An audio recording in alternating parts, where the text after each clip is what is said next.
হলুদের সমারোহে ঢেকে গেছে জয়পুরহাটের মাঠ প্রান্তর।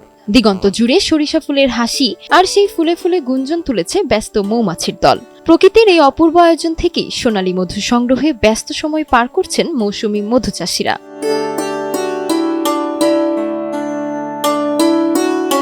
ভোরের আলো ফুটতেই শুরু হয় কর্মব্যস্ততা।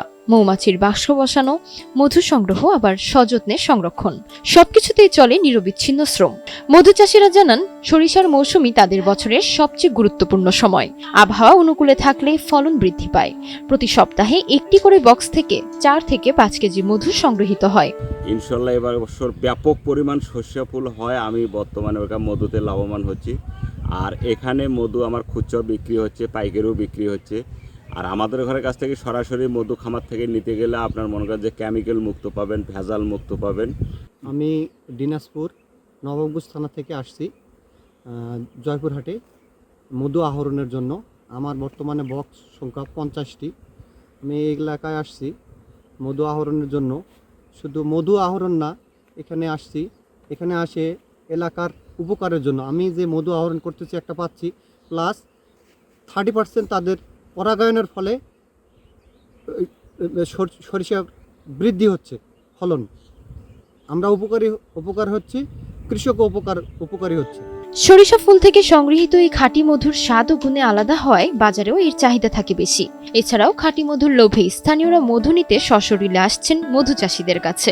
আমার বাসা জয়পুরহাট থেকে আমি এখানে মধু নেওয়ার জন্য আসে দেখতেছি মধু খুব সুন্দর এখানে চাষ করতেছে এবং খাঁটি মধু পাওয়া যাচ্ছে।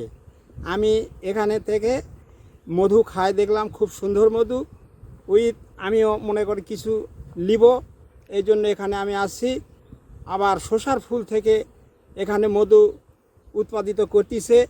শসার 30% উপকারও হচ্ছে, কারণ যে এগুলান মাছি তো মনে করেন বিষাক্তক মাছি, সে ঔষধের কাজও হচ্ছে শসার ফুলে বসার জন্য। এ বিষয়ে কৃষি সম্প্রসারণ অধিদপ্তরের উপপরিচালক AKM সাদিকুল ইসলাম বলেন, জয়পুরহাটে এবছর 16,500 হেক্টর জমিতে সরিষা চাষ হয়েছে।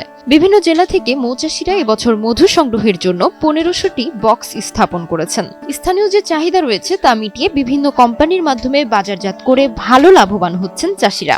বক্স প্রতি 3 থেকে 4 কেজি 5 কেজি পর্যন্ত মধু কালেকশন হচ্ছে এবং স্থানীয় বাজারের চাহিদা মেটায়। তারা বিভিন্ন মৌ যে কোম্পানিগুলো আছে তাদের সাথে যোগাযোগের মাধ্যমে তারা মধু সেল করে দিচ্ছে এবং তারা একটা ভালো লাভ পাচ্ছে।